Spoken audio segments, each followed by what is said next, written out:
Maraming sa kasaysayan ang ginamit ng Panginoon sa dakilang paraan at ang kanilang paraan din ng kaligtasan ay mga remarkable at worthy na pakinggan at alalahanin at matutunan.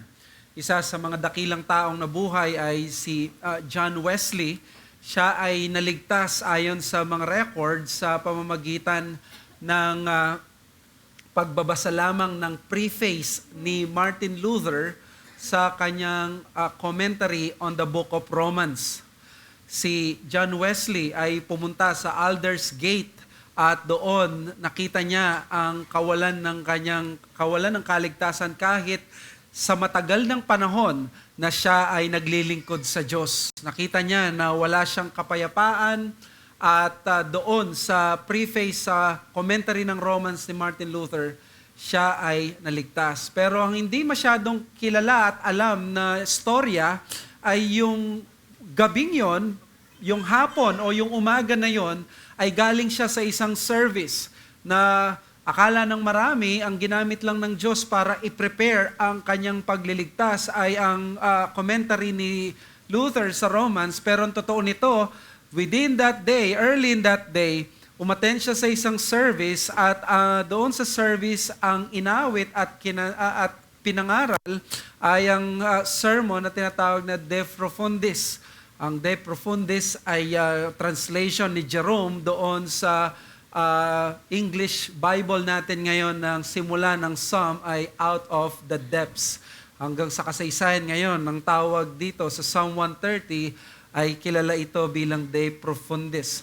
Makikita natin na ginamit ng Diyos ang text na ito at ang passage na ito para iligtas ang isang John Wesley at sa kasaysayan, napakaraming mga sermons na ang naisulat at napakaraming mga kaluluwa na nabigyan ng comfort ng Psalm 130. In fact, isa ito sa favorite na mga psalms ng maraming mga mangangaral at ng mga Kristiyanong nagdaan sa mga matitinding mga problema. It is because ang psalm na ito ay nagpapakita ng walang kaplastikan ng tunay na kalagayan ng isang alagad.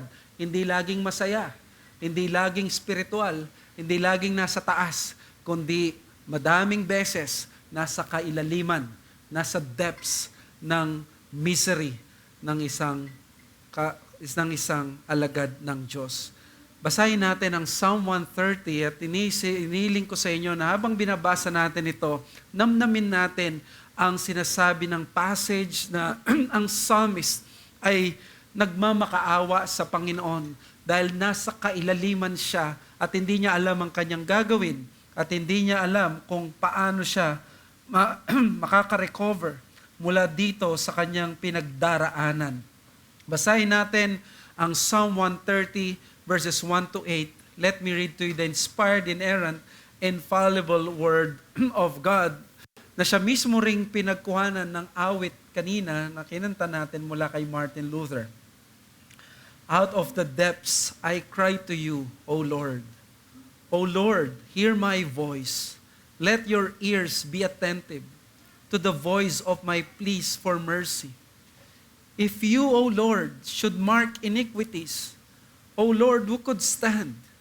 But with you, there is forgiveness, that you may be feared. I wait for the Lord, my soul waits, and in His word I hope. My soul waits for the Lord, more than watchmen for the morning, more than watchmen for the morning. O Israel, hope in the Lord, for with the Lord there is steadfast love, and with Him is plentiful redemption. And He will redeem Israel from all his iniquities. Mga kapatid, ito po ang precious, inspired, inerrant, fallible word of God. Ang binasa natin ay isa sa mga songs of ascents. Isa ito sa mga hymns na kinakanta ng mga faithful pilgrims sa Jerusalem. Gusto kong banggitin sa inyo ang dalawang bagay sa psalms na ito. Ang una, isa ito sa mga 7 na tinatawag na traditional penitential psalms. Psalm 6, Psalm 32, Psalm 38, Psalm 51, Psalm 102, Psalm 143 at ang Psalm 130. Sila ang tinatawag na 7 na penitential ang theme sa lahat ng 150 na Psalms. Nag-e-emphasize ito ng contrition pagkatapos may magawang matinding kasalanan. Kaya Song of Ascent, hindi lamang literal na sila'y umaakyat patungong Jerusalem, kundi figuratively speaking, meron ding ascent na nangyayari. Nagsisimula sa lowest of the low at nagpo-progress sa pagtitiwala, pagka-encourage mula sa depression papunta sa pagsamba at pasasalamat. Nagsimula siya sa ilalim, magtatapos siya sa nasa itaas siya. Mula sa depression, mag-e-end siya sa thanksgiving and worship. Ang psalm na ito ay isang encouraging song. Dinidisplay nito ang fight from that gloom to that sweeter taste of Yahweh's redemption. It moves from someone who was singing the blues of spiritual weakness and sorrow to the rising from the ashes to find the forgiveness, redemption, and restoration of God. Isang sermon ang nabasa ko dito, ang pinamagatan, binigay na title ay Singing the Blues. Because bilang tao at Kristiyano, nakakaramdam tayo na hindi laging masaya ang inaawit natin. There are times that those songs of the blues ay nagbibigay ng comfort at nagbibigay ng instruction sa atin.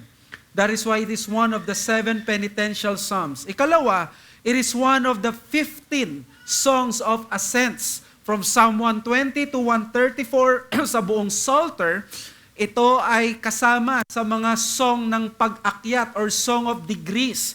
Covenant duty ng mga Israelites noon na mag-visit sa Jerusalem thrice a year para sambahin si Yahweh.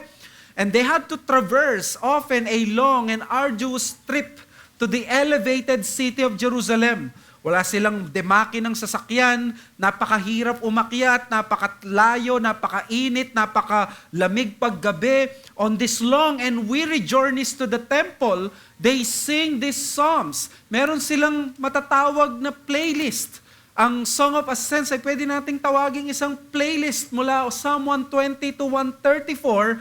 Kaya ang mga songs na ito ay especially ang theme ay patungkol sa paglalakbay ng isang alagad sa kanyang buhay pananampalataya. So ang kanyang theme ay patungkol sa spiritual journey. Gusto nilang ma-encourage kung paanong pag tayo'y naglalakbay, drive tayo sa malayo, meron tayong playlist pinapakinggan. Meron tayong mga gustong songs na marinig. Ito naman ang laging kinakanta nila sa papuntang Jerusalem. Their singing was an attempt to encourage themselves and prepare their hearts and minds for that special worship. But most of all, this playlist is especially beneficial to them because they are songs about the differing issues that really were passing in their cases as pilgrims. In other words, nakaka-relate talaga sila. Katulad nitong psalm na ito. It is about the crying from the depths, nasa kailaliman. At marami sa kanila for sure naranasan na nila na bilang mananampalataya, it is not always rainbows and butterflies. It is not always goodness, sweetness, and beauty ang kanilang pilgrim life. Ay maraming beses doon ay punong-puno ng kapighatian. Kaya dito, napaka-beneficial nito para sa kanila, and I hope makita natin, being part of the canon, God intended this song not only to minister to those pilgrims going to Jerusalem, but to every pilgrim going to the celestial city in heaven. This beautiful Psalm 130 must have been a sweet dew from heaven for the pilgrims because it goes right into the heart of what they do in the temple. Ano bang ginagawa nila sa temple? 'Di ba sa temple humahanap sila ng pagpapatawad? 'Di ba pagdating sa temple nagsusumamo sila, Panginoon, pakinggan mo kami. 'Di ba doon sa temple ayaw nilang ma-reject mula sa Diyos, magkaroon sila ng pagpapasalamat at pagsamba. That is why this psalm expresses the sad situation that a worshiper finds himself in. Ang isang sumasamba sa Diyos ay hindi laging nasa tuktok ng kanyang pagsamba. Lagi ba kayong pupunta dito at kumakanta kayo na napakalakas ng boses nyo? Or there were times that you are here and you cannot help but tears would flow down from your eyes.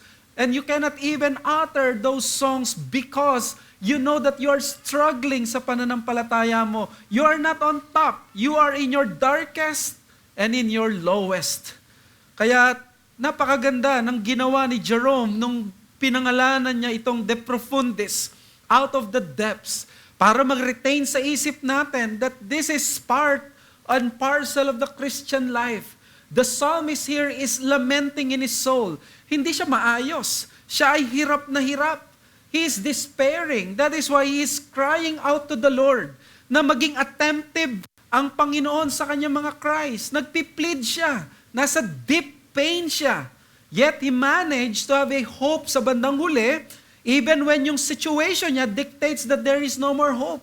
It was a solution taken by faith, and in the end, it is a solution encouraged every worshiper to take, and that is to hope in the Lord in the end.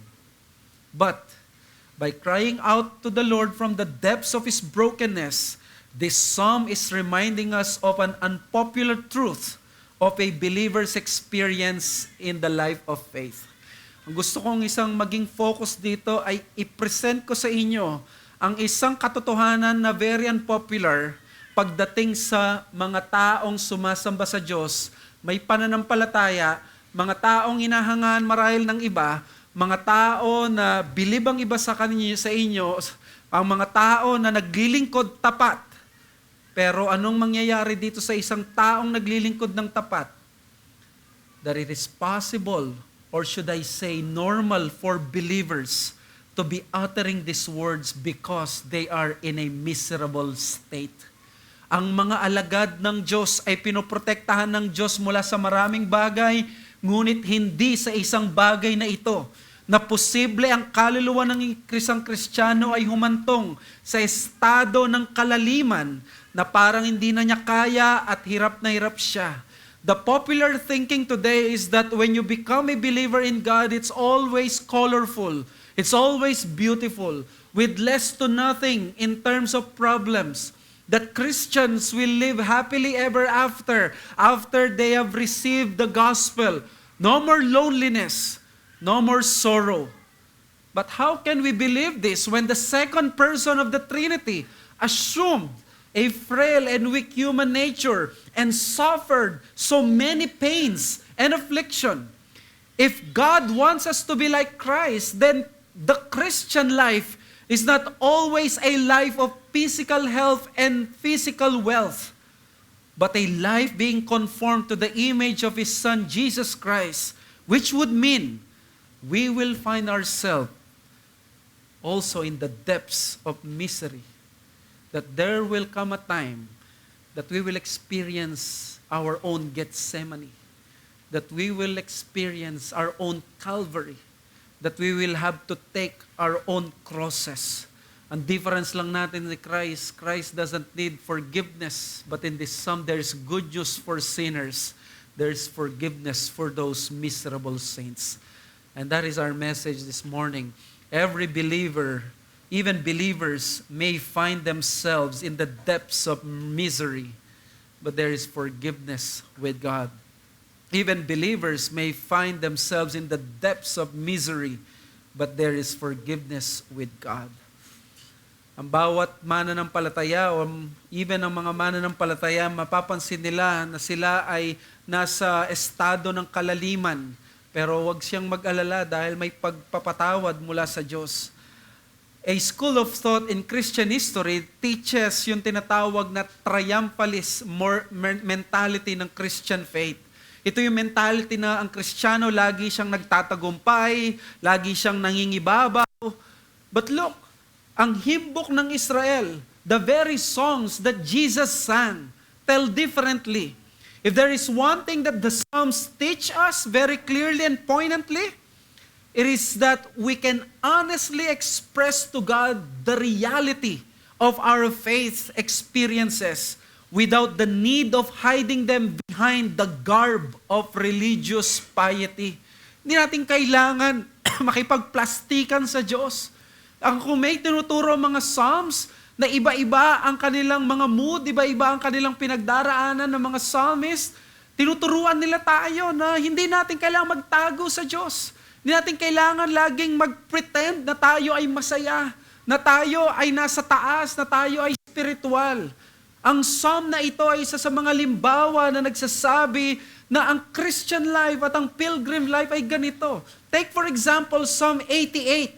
Tinawag na darkest psalm because may consistent lament of a soul in extreme anguish to the point na nakikita niya ang troubles niya ay mula sa Diyos at ang gusto lang ng Diyos sa kanya ay pagdiskitan siya at makaranas ng pagka-exile and to be cut off from His people. At least, ang Psalm 130 ay mag-e-end sa worship. But Psalm 88, nagsimula sa ibaba, matatapos sa ibaba. There are psalms like that. These are the psalms na songs ni Jesus na kinakanta niya. They allow us to see the real thing sa buhay ng mga pilgrims. Yes, they may be blunt. At times, they sound so impious. But nevertheless, not superficial ang kanilang spirituality. After all, they were all uttered not in a spiritually charged temple, but in the blinding darkness of providence. Ang mga sa awiting ito ay sinulat hindi para magkaroon ng record, na ire-record ang isang song. Sinulat ito based on sa experiences nila that they were being tested in their affliction. Ang greatest lesson dito is that almost always the Psalms offer a precious and real life help. Ang mga Psalms, hindi niya tayo binibigyan ng isang version ng Christianity na parang i-deny natin ang ating mga paghihirap. Psalms end in the right way always. And they achieve God's aim of showing that no matter how deep our trouble is, katulad sa Psalm 130, ang ating pag-asa ay sa Panginoon. Now, when believers are in the depths of misery, anong dapat gawin? Kung nasa kailaliman ka, kung alam mo, nasa darkest part ka and episode ng buhay mo ngayon, what are you going to do? What do you need to do according sa Psalm 130? Well, sa Psalm 130, napakaganda. He cried unto the Lord. And that is the first point. Believers can cry out to God, especially in misery. And number 2, believers can seek forgiveness with God because of their misery. Tingnan natin sa verses 1 and 2. Believers can cry out to God in their misery. Sabi ng verses 1 and 2 ng Psalm 130, out of the depths I cry to you, O Lord. O Lord, hear my voice. Let your ears be attentive to the voice of my pleas for mercy. The psalmist starts from the lowest, revealing that his soul is in the brink of despair, crying out to God. Nasa deep emotional distress siya. At wala siyang makita na tutulong sa kanya at wala siyang magagawa kundi tumawag sa Panginoon at mag-plead for mercy. In other words, ang psalmist ay very convinced siya sa kanyang pitiful situation. The picture here ay isang taong nalulunod at hindi niya kayang iligtas ang sarili niya na parang tinataas na lang niya ang kamay niya at desperado na siya na makahingi ng tulong. That is the Hebrew word na mamakim. The tense of the verb cry, nag-indicate na yung psalmist, he had been crying in the past at nagko-continue siyang mag-cry hanggang ngayon. Hindi ito nangyari na kanina lamang at ngayon tumatawag siya. This has been a problem for a sustained period of time sa kanya.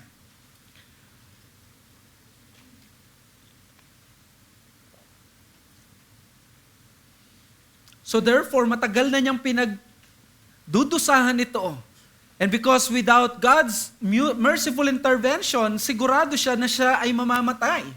He has not revealed this reason yet, bakit nasa despair siya, bakit nasa misery siya. But later in the Psalm, sasabihin niya sa atin ang rason bakit nagkakaganito siya. Pero gusto ko munang i-emphasize dito, napakatindi ng kanyang karanasan. Napakahirap ng kanyang sitwasyon. Hindi niya for sure alam ang gagawin niya at wala na sa kanya ang magpanggap na parang siya ay malakas at mataas ang spiritual level. Walang ganon. Sabi dito sa Psalm 1 and 2, out of the depths I cry to you, O Lord, hear my voice. Kita mo yung urgency. Kahit sa English Bible natin, merong exclamatory point. Sobrang distress ang believer na ito na nagsusumamo siyang pakinggan na siya ng Diyos. Sabi niya, let your ears be attentive to the voice of my pleas for mercy. Ang psalmist parang doon sa parable ng Panginoong Yesus, the importunate friend. Di lamang urgency, kundi necessity. Walang ibang makakatulong sa kanya. Ang tono ng kanyang pag-plead ay mercy ang hanap niya. Alam niyang hindi niya karapatan ang tulong na makukuha niya mula sa Diyos, kaya nagpi-plead siya for mercies. Alam niyo, sa buong Psalm, 5 times in-address ang covenant name ng Diyos na Yahweh or Jehovah, the God of the covenant, at 3 times yung word na Adonai, which is Lord. Ang impression dito is, umihiyaw at umiiyak siya sa Diyos because walang makakatulong sa kanya, pero ang ginagawa sa atin ng Psalm ay pinapakita niya actually yung reality ng path ng faith. That we can cry out to God and show ourselves where we are. Hindi natin kailangang itago ang ating nararamdaman sa Kanya. Parte ng buhay pananampalataya ang maranasan ang buhay sa kailaliman. There is no pretension that our spiritual lives are always on the heights. And that is the principle I'd like to have. The life of faith is not always a life of lofty heights and happy celebrations, but at times it stays in the abyss of sadness and sorrow. Ang buhay pananampalataya, hindi isang buhay na nasa laging mataas na kalagayan ng spiritualidad. Hindi siya laging nasa celebration ng nag-happy-happy tayo. At times, ang spiritual life natin, nasa abyss at nananatili siya doon for some time in sadness and in sorrow. This is what the modern church is missing right now. Nawala na sa atin ang more accurate and a more beautiful picture ng pilgrim life. Lagi nating iniisip na ang pagsunod sa Diyos ay laging magbubunga ng magagandang bagay sa atin. But here the psalm is telling us it is not always a bed of roses. Yes, there are times that we are on fire to the Lord. We are so passionate for the kingdom that the zeal of the Lord has consumed us, na nakakapaso yung pag-ibig natin sa Panginoon. We are singing on the top of our voice the songs of praise about the majesty of God. In fact, at times we are willing to proclaim in the housetops the amazing grace of God.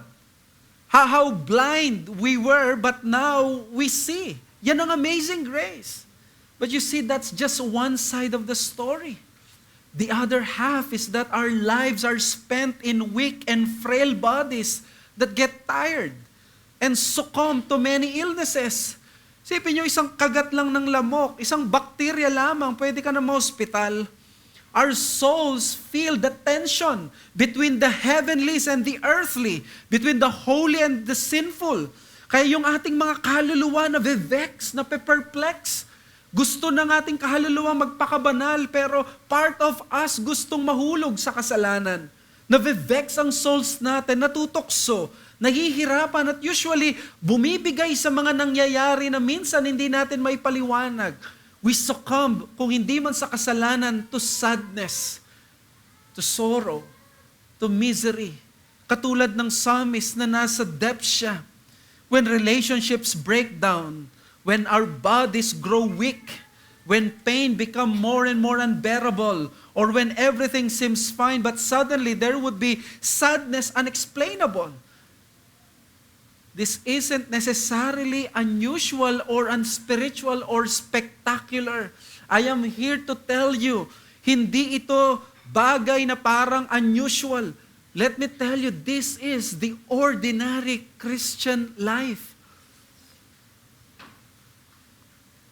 Alam nyo ba na sa kasaysayan ng practice ng mga churches hanggang 1850 ay yung mga churches, gumagawa sila ng mga hymns at lagi nilang kinakanta sa kanilang mga churches ang psalms.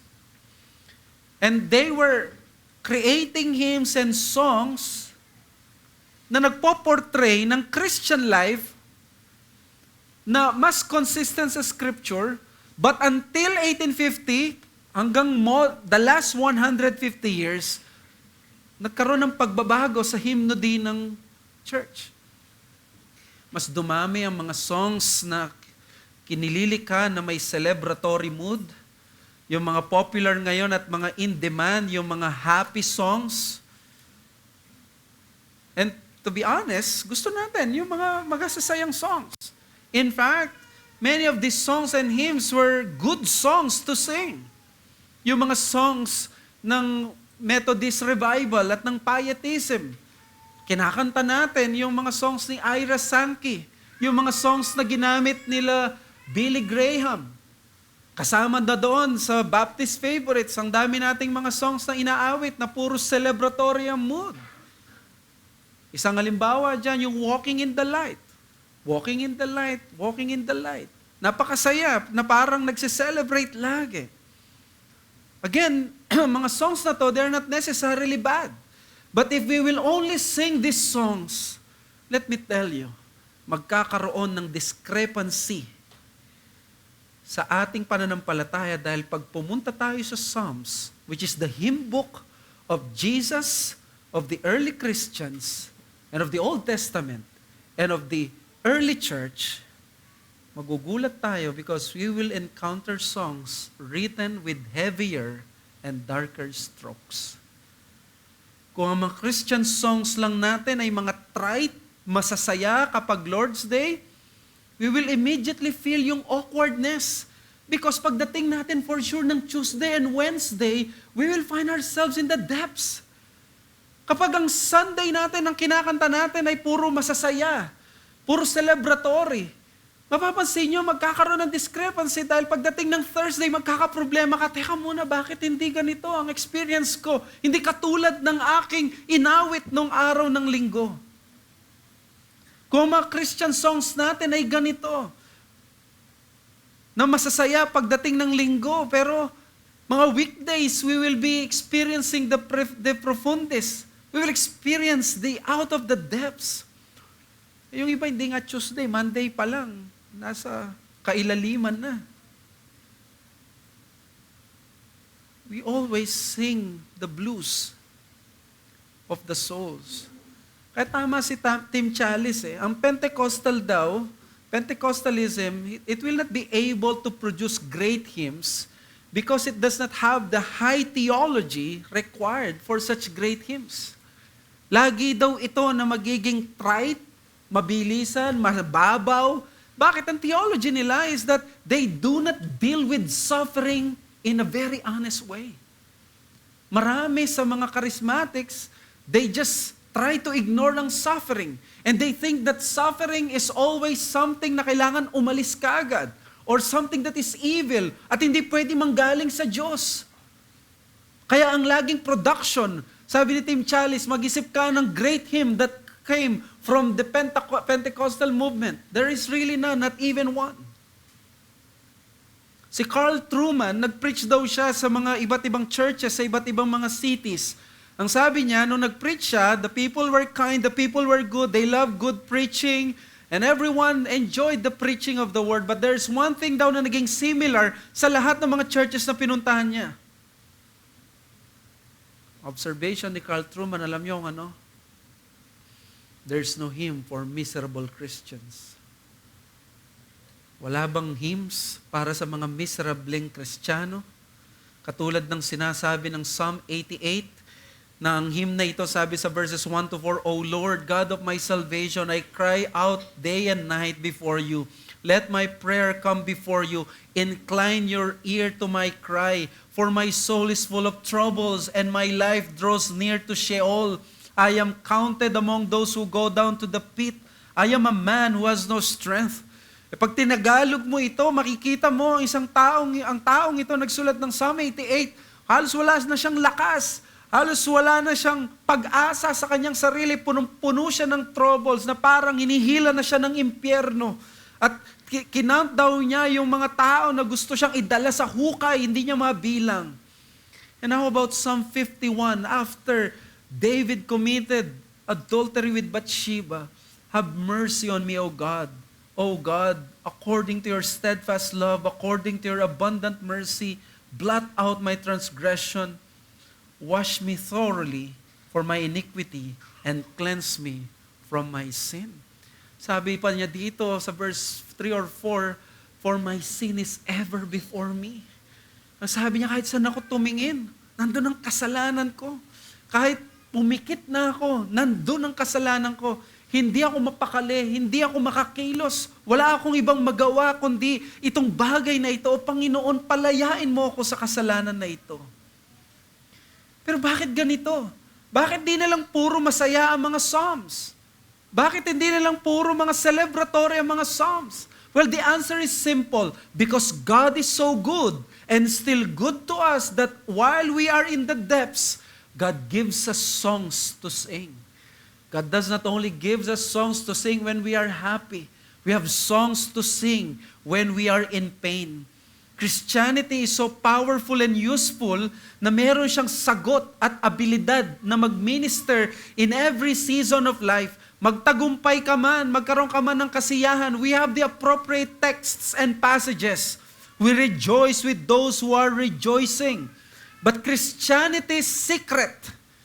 Kung merong sikreto at pambato ang Kristyanidad, alam nyo na wala ang mga ibang reliyon, it is that when we are at the low and in the valley of despair, when we ourselves are unable to understand ourselves, we feel dejected, we feel discouraged, we are in the lowest, Christianity is ready to give us songs that will sustain us through the night as we wait for the joy to break in the morning.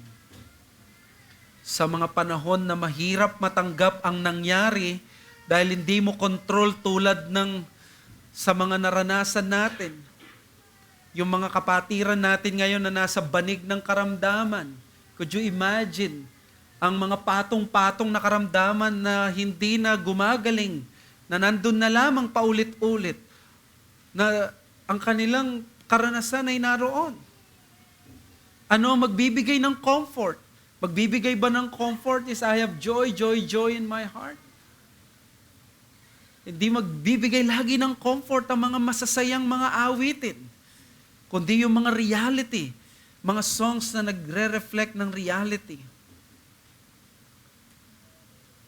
Nung na-stroke yung aming tatay, October 11, 2021, nag-lapse na siya sa eternity ng October 14, just 3 days after ng stroke.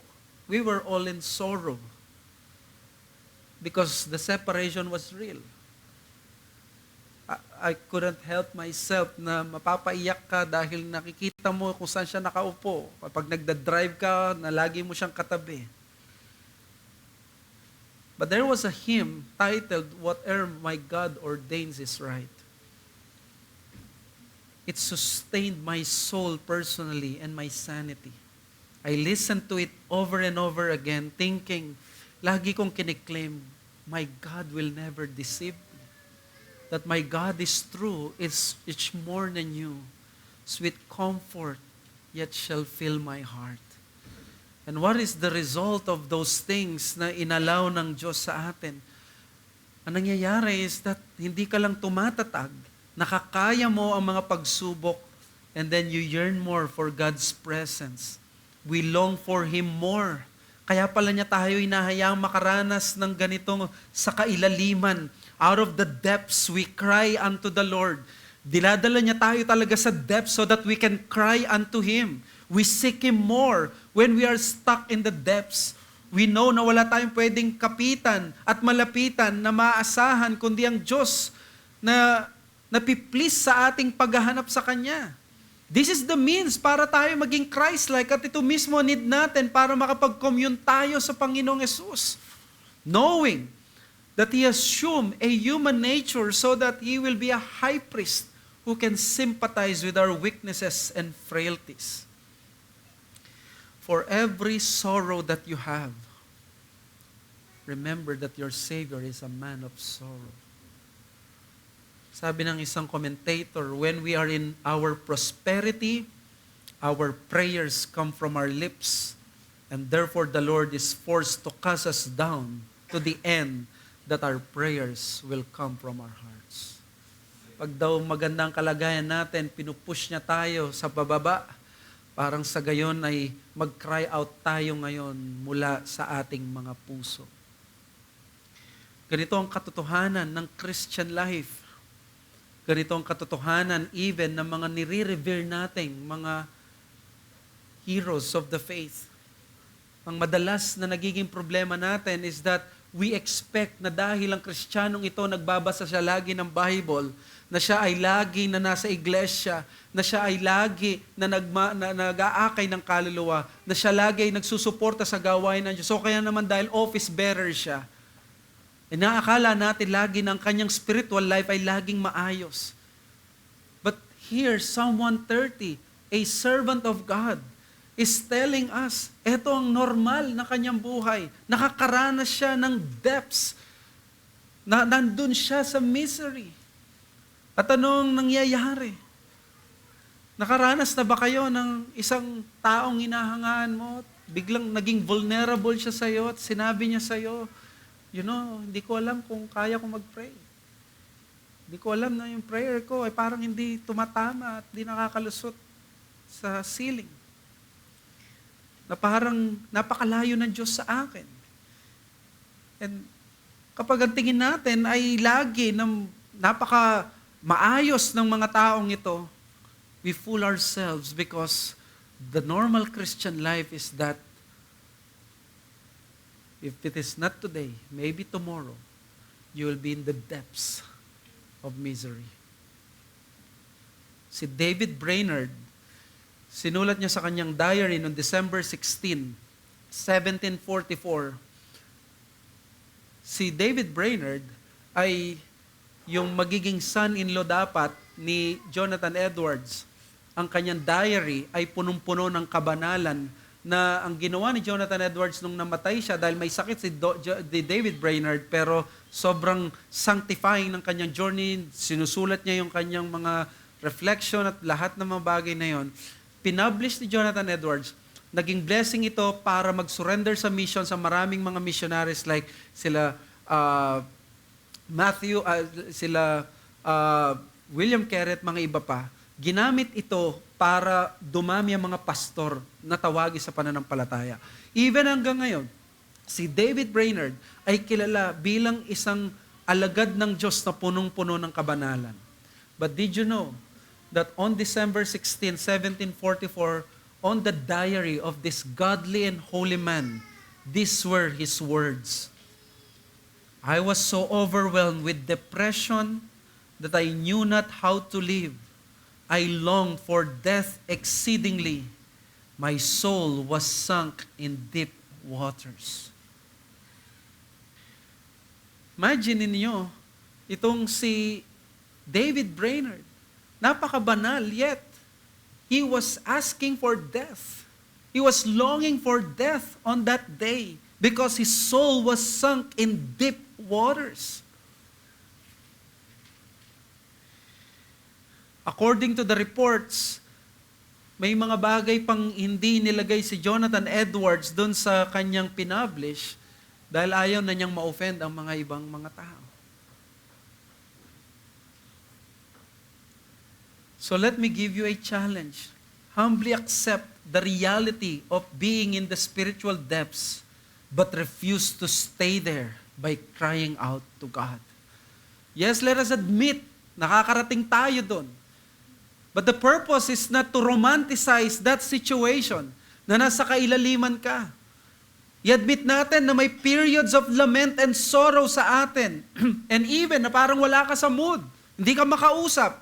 And even having a season of spiritual depression. But we have to make sure This psalmist, he cried out to God. Therefore, he did not romanticize it. Hindi siya nagsabi na, okay na ako dito. Binaybi na lang niya at ginawa na lang niyang trophy. Ang kalungkutan. Ginawa na niyang joy ang pagiging malungkot. Ginawa niya na maging fulfillment sa kanyang maging mag-isa muli. The psalmist himself cried out to God. Hinanap niya ang Diyos. Hindi niya gusto ang kanyang kalagayan. Hindi siya na in love in being in the depths and in the abyss of loneliness. Nilabanan niya ito para makaahon siya. Kaya huwag kang masanay sa ganyang kalagayan kung ikaw ay nasa abyss of loneliness and depression, or probably you're in the depths of your faith. Because that is not the end for which God has willed for you. Ay, hindi tama na maging option mo bilang Kristiyano yung sasabihin mong, hello darkness, my old friend. Hindi mo kailangan maging friend ang darkness kung ikaw ay alagad ng Diyos. Yes, there are times na kailangan, idadala ka ng Diyos doon whether may kasalanan ka o hindi. That is part of the Puritan masterpiece sa kanilang pastoring. Na-realize nila that in our Christian faith, God sometimes allows us to experience what they call the felt absence of God. That God is absent kahit na anong gawin nila. Meron nga sila laging sinasabi that God lives us. God will never leave us as a promise, but He lives us as a test. May times na parang sa pagsubok natin sa Kanya, napakalayo ng Diyos. Hindi yan ang will ng Panginoong Yesus. Labanan mo tulad ng psalmist at ipaubaya mo sa Panginoon kung paanong ang kanyang anak ay pinaubaya niya sa lahat ng sa kanyang ama. Christ was also in the abyss when He stood before God as the substitute for His people. There in the Garden of Gethsemane, Christ was alone. Christ was the very epitome of someone who may be depressed. He had this hematidrosis na parang yung kanyang pawis ay parang naging dugo. He had this psychological depression. Iniisip niya itong mangyayari. Tayo, hindi natin alam kung anong pwede mangyari sa atin, but Christ has already read kung ano mangyayari sa kanya sa Psalm 22, sa Psalm 53. He can already visualize kung paano yung kakapit sa kanyang pako at paano siya mapaparusahan. He was alone. This time, intentional na iniwan siya ng mga alagad niya. Hinayaan siya. There were not 12 legions of angels. There were not even disciples. This is the very person na masasabi nating iniwan talaga ng Diyos para tanggapin niya ang cup of the wrath of God. Pero alam nyo, nung tinanggap niya ang cup of the wrath of God, in the abyss of sorrow and shame, nilamon niya lahat yon. Hindi siya nanatili sa grave. On the third day, He rose again, and Christ was no longer in the depths of misery. He was in a glorified or exalted state. Ganito, ang plano ng Diyos. Nasa ibaba ka ngayon. Huwag ka mag-enjoy dyan. Huwag ka mag-stay. Your Savior ay inalis din niya ang sarili niya dyan sa pagsunod niya sa Panginoon. Alam niyo, sa bandang huli ng Psalm, sinabi niya doon ay sa Diyos kay Yahweh, pag naghintay tayo, merong complete redemption. At ang ibig sabihin pala nun sa Hebrew ay magkakaroon ng sweet satisfaction. Hindi ba ito napakagandang alalahanin mamaya sa Lord's Supper? Tinanggap ni Kristo yung the bitter cup of wrath, so that mamaya you will be able to savor that sweet cup of the Lord's Supper. That is a representation of the full redemption of God. And then another application, the Word of God and Christianity is for lonely people. It is for miserable people. Ang church ay dapat maging lugar for those who are singing the blues. It is not meant to be a land of the forever happy and the jolly, where the sun is always shining and never turns to gray. Christianity has answers to the darker skies, to the gloomy faces, to the men and women whose moods swing, na napakaayos mong kausap ngayon, bukas bigla siyang mawawala. The religion of that man who bled and died was called a man of sorrow. Therefore, we should rightly welcome dito sa church those people who are heavy with their sorrows because of their sin. The bride of Christ was not meant to deny yung kanyang sadness, yung kanyang misery because of her remaining impurity and other sins. God sent His Son to sympathize, not to invalidate those who say hello to darkness and call it their old friend. Mga kapatid, kung ikaw ay Kristiyano at member ng SABC, let me tell you this. Do not make fun of those who are suffering. Do not make fun of those who are struggling. Nang tingin mo mas malakas ka kaysa sa kanila. Nang tingin mo sila nakakaranas ng ganito, bakit hanggang ngayon ganito pa sila? No. Don't do that, kapatid. Especially your brethren. Probably some of us are in the depths, whether because of your sin or because of others' sin. Their experience is not something na dapat mong pagtawanan, maliitin, kundi dapat tanggapin because this is part of what Jesus came to die for. Jesus died for all our sins, including dun sa mga sins na minamaliit mo o nakikita mong pinagtatawanan lang. Including those sins of doubt and those sins of untrusting melancholy. He came to save us not only from hell, kundi pati sa kalungkutang hindi maipaliwanag, sa mga episodes ng kawalang pag-asa, sa mga panahon na hindi mo may paliwanag, ngunit parang gusto mo nang sumuko, o kaya tapusin mo marahil ang pananampalataya at patotoo mo, sumama sa kasalanan, o kaya tapusin ang iyong buhay. Kung ikaw ay nakatayo ngayon bilang Kristiyano, at may nakikita ka na isang tao na nasa depths, good for you kung nakatayo ka ngayon. Praise God. But remember two things. Number 1, Galatians 6:1 and 2. Brothers, if anyone is caught in any transgression, you who are spiritual should restore him in the spirit of gentleness.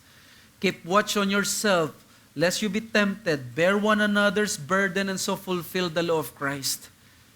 Sinabi niya dito, bear one another's burden. Hindi sinabing laugh at one another's burden. When your brother weeps, it is time to shed a tear as you whisper your prayers for him. Kapag nasa sorrow and pain siya, hindi ito yung lalaki ako, hindi ako dapat na apektado. No, be there with him. Shut your mouth and listen to what he has to say from his wounded heart. Second advice, text from Galatians 6:1 and 2. Let's go sa 1 Corinthians 10:12. Therefore, let anyone who thinks that he stands take heed lest he fall. Kahapon may kausap akong member, puro iyak lang ng iyak. Ilang beses kong kausap sa phone. I was able to visit them.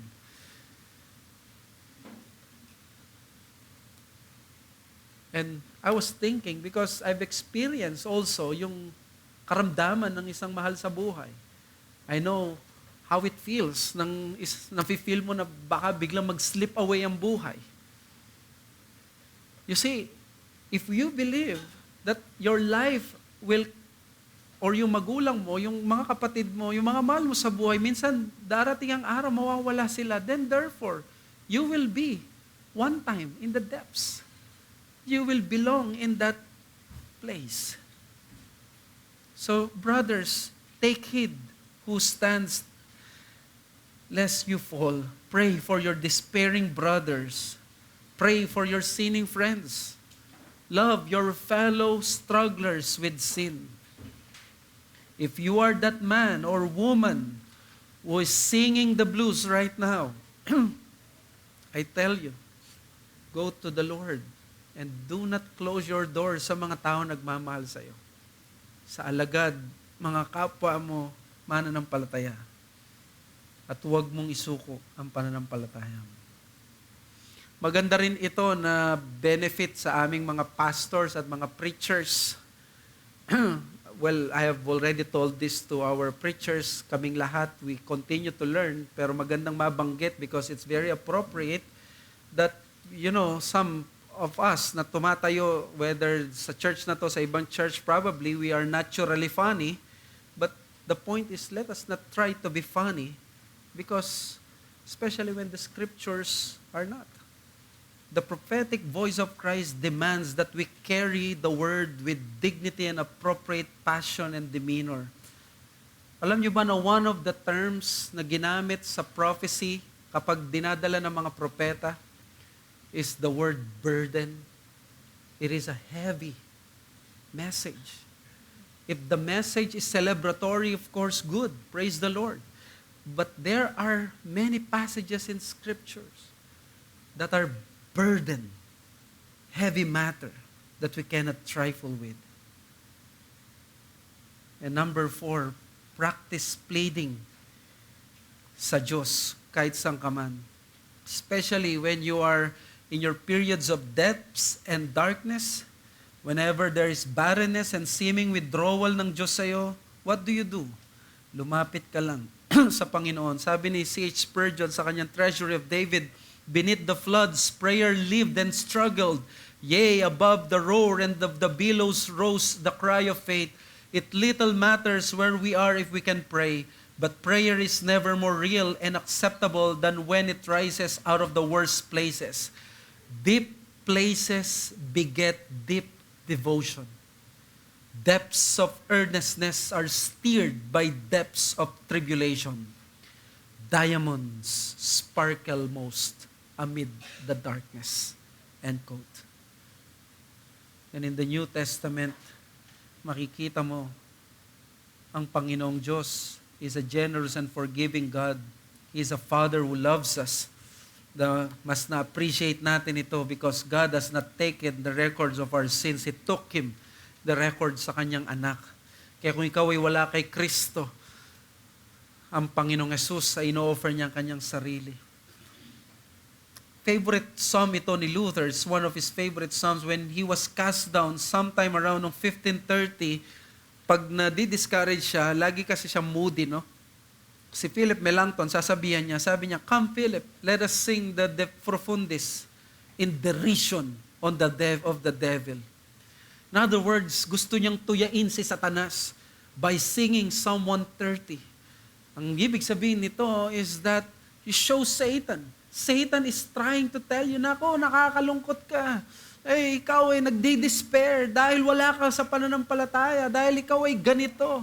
Oh, you despise Satan using Psalm 130. Anong bago? This is my lot. This is my lot because I am a sinful man. But through the Lord Jesus Christ, He bore my sins on that cross. And therefore, kung paanong nag-resurrect siya, ganun din ang gagawin niyang paglaya sa akin. But let me end here. This is so important ang verse 3 and 4. Believers can seek forgiveness with God because of their misery. Anong in-explain ko sa inyo sa verses 1 and 2? That it is normal na mapunta sa depths, right? Did I tell you kung anong reason ng psalmist? Well, dito sa verse 3 and 4, babanggitin niya ang reason why he is in the depths. The psalmist finally explains the very cause of his unparalleled level of despair, his own iniquities. Probably kung tayo manghuhula, ang problema siguro nito, masasamang kaaway, nagsama-sama, mga walang kaluluwa na kaaway niya, pinagtulungan siya. People can be ruthless noon lalo. Siguro persecution sa mga unbelievers, o kaya naman may kalamidad o matindi na debilitating illnesses or cancer, o may pinandidiriyang sakit ang naranasan nito. But now, verses 3 to 4, it is made clear, hindi ibang tao, hindi ibang sitwasyon, hindi kasalanan ng ibang tao, ng institusyon, hindi kasalanan ng pamilya, ng magulang o ng kapatid. Sabi sa verse 3, "If you, O Lord, should mark iniquities, O Lord, who could stand? But with you there is forgiveness that you may be feared." In other words, the psalmist is thinking, paano na lang kung imamark ng Diyos ang iniquities ko? Probably is indeed pressed hard to contemplate in shame ang kanyang kasalanan. Perhaps he has been humbled and finally, nakita na niya ang kasamaan ng kanyang sin na hindi niya nakikita dati. Isang shameful, isang terrible sin na nagawa niya probably sa harapan ng Diyos, ginagawa niyang patuloy, and then biglang isang araw, nakita niya ngayon na napakarami na pala niya nagawang kasalanan at sobrang tindi ng kanyang kasalanan. Itong matinding kasalanan na gawa niya, naging means yun para bumukas ang kanyang mata sa mga marami pa niyang kasalanan, and now ramdam na ramdam niya ang condemnation, ang conviction ng kanyang conscience. Napakatindi pala ng kasalanan ko. Kaya nagka-cry out siya. Hindi siya mapakali. Nakikita na niya ngayon yung hidden sins niya now in full light. Litaw na litaw ang sins niya. To the point, iniisip niya ngayon, papaano na lang? Nag-aalala siya. Papaano kung tratuhin ako ng Diyos based dito sa mga kasalanan ko na hindi ko pinapansin noon ngayon na nakita ko na nakomit ko pala na ganito pala ako. Hindi ito alam ng iba pero alam ito ng Diyos. Paano kaya kung tatratuin ako ng Diyos based doon sa mga sins ko na yon? It is a rhetorical question. Kung sinabi niyang, "Oh Lord, who could stand?" Ang sinabi niya dito is just like Romans 3:10. Wala ni isa. Verse 4, "But with you there is forgiveness." Look, a deserving sinner sa judgment and condemnation. But nung pumunta siya sa Diyos, imbes na condemnation na ina-expect niya, laking gulat, there is forgiveness. Yung there is forgiveness ay dapat lagyan ng exclamatory point. Isa siyang nakakagulat, nakaka-surprise. Because ang nung dapat mangyari kapag puro kasamaan ang ginawa mo, puro mali ang ginawa mo, hindi ba dapat kaparusahan? Yet this one, forgiveness. Instead of giving in and breaking his faith away, his troubles led him to remember God's goodness. The psalmist discovers now and realizes a spiritual jewel. Tinanggap siya ng Diyos sa kabila ng madami niyang kasalanan. Sabi ng verse 7, there's mercy and plenteous redemption. In other words, what the psalmist is saying here is this, that the greatest reason for any distress and despair is none other than the contemplation of our own sins. Not the sins of your spouse, not the sins of other people. There could be no greater problem na pwede mong maranasan kundi yung sarili mong kasalanan. And that is the point. Considering all the affecting factors, it will always be our own sin that will remain the greatest cause of our misery. It will always be our own sin that is the greatest cause of our misery. Why? Because yung kahit gaano katindi ang kasalanan ginawa sa iyo ng tao, alam mo ang dami at lalim ng kasalanan ng iyong puso. In fact, bulag ka pa sa maraming kasalanan ng iyong puso na ang Diyos, kung hindi niya i-reveal yan sa kanyang salita, hindi mo makikita yan. Hindi mo pa nakikita yung kabuuan ng kasalanan mo sa laban sa Diyos. The psalmist understands, in the words of Ligon Duncan, that he has met the enemy and he is him. You know, we have met the enemy and he is us. The man on the mirror. Wala tayong ibang pinaka-problema kundi ang ating mga sarili, kundi ang ating mga kasalanan. Even nung padaan lang ako, napakinggan ko yung mga ibang pinag-uusapan ng mga ladies, sa inyong women's fellowship. Yung topic of selfishness. At times, blinded tayo. We accuse even others of being selfish, yet if we will just be honest with ourselves, we are the ones who are notorious in selfishness.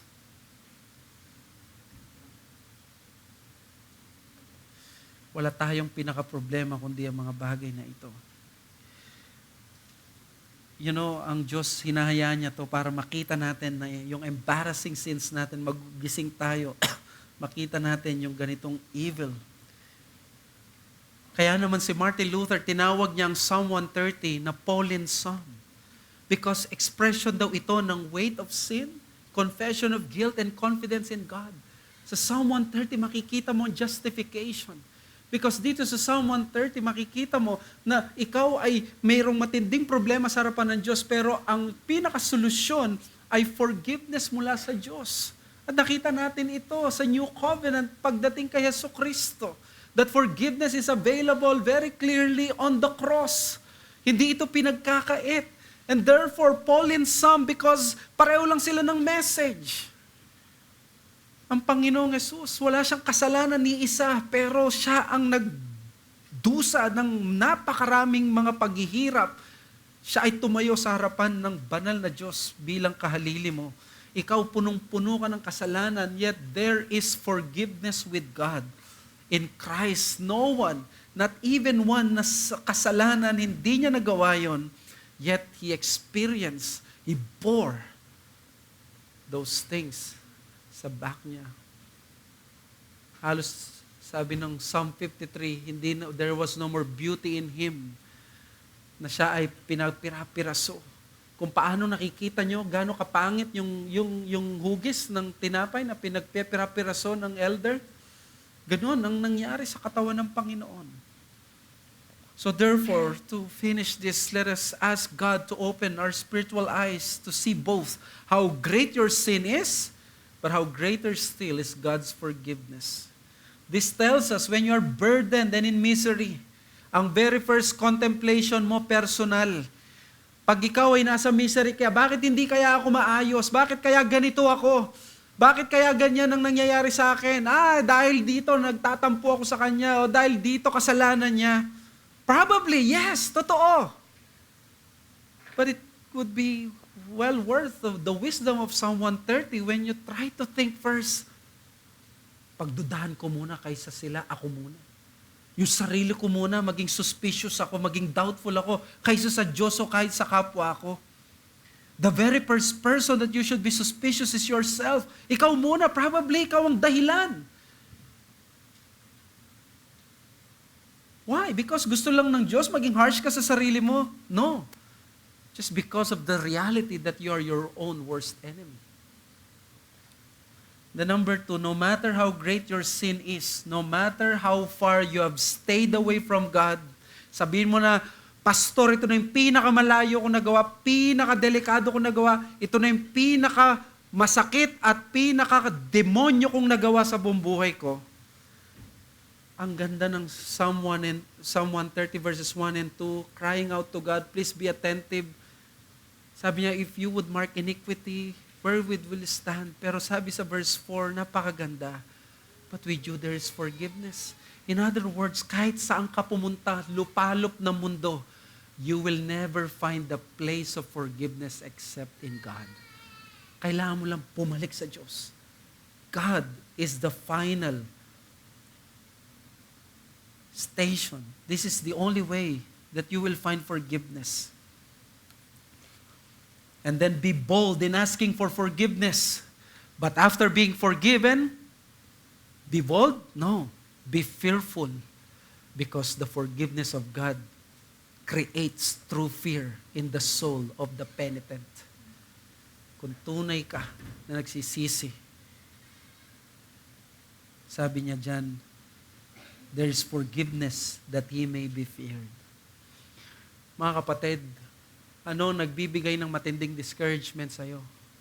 Ano nagbibigay ng pinakamatindi na problema sa'yo?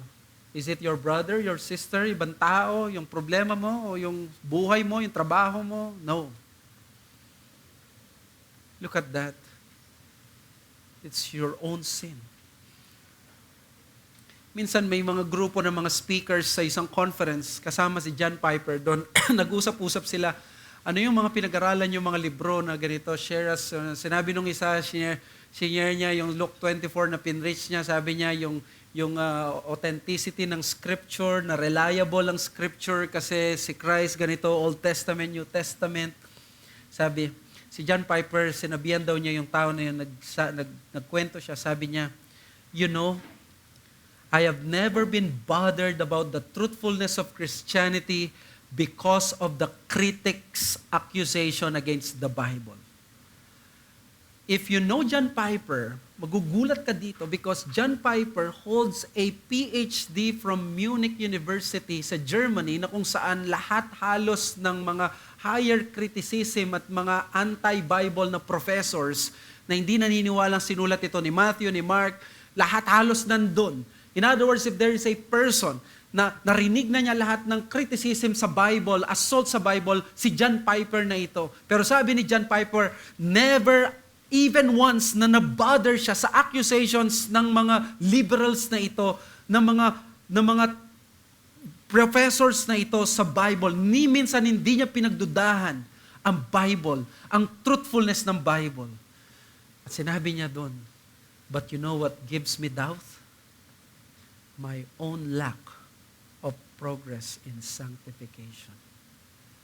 In other words, ang nagbibigay talaga ng doubt kay Piper sa salita ng Diyos ay ang sarili niyang kasalanan. Kapag nabubuhay ka sa kasalanan, kapag nakikita mo ang kasalanan mo, doon ka mas nayayanig. Doon mo marang nakikita, nagka-crumble down even the Word of God when actually it is not. Kaya, lumapit ka sa Diyos, tanggapin mo ang forgiveness, at magkaroon ka ng takot. After all, ang Panginoong Yesus, nung siya ang nasa harapan ng Diyos, hindi niya kinailangan ng kapatawaran. Lumapit siya sa Diyos, hindi forgiveness ang natanggap niya. Ang natanggap niya ay isang galit na Diyos sa makasalanan. Kinain siya, nilamon siya ng poot ng Diyos para lamang magkaroon ka ng ganito.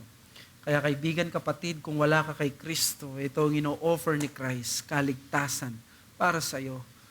Forgiveness. Hindi mo yan matatagpuan. You can run, but you will never find forgiveness until you run to God. You have met your enemy, and he is yourself. But you have met your Savior on the cross. He will never deceive you. He will never forsake you and leave you. Let us pray. Father, forgive us for our sins. Patawarin mo kami. And thank you for reminding us that the real Christian life is this. We experience the depths. We experience those depression. At nawa maging sensitive kami at maging helpful kami sa mga kapatirang nakakaranas nito. But Lord, hindi nawa namin to romanticize when it comes to us. But tumingin kami sa inyo to ask for forgiveness. Maraming salamat, Panginoon. Saved souls and comfort the wounded hearts in this congregation. In Jesus' name we pray. Amen.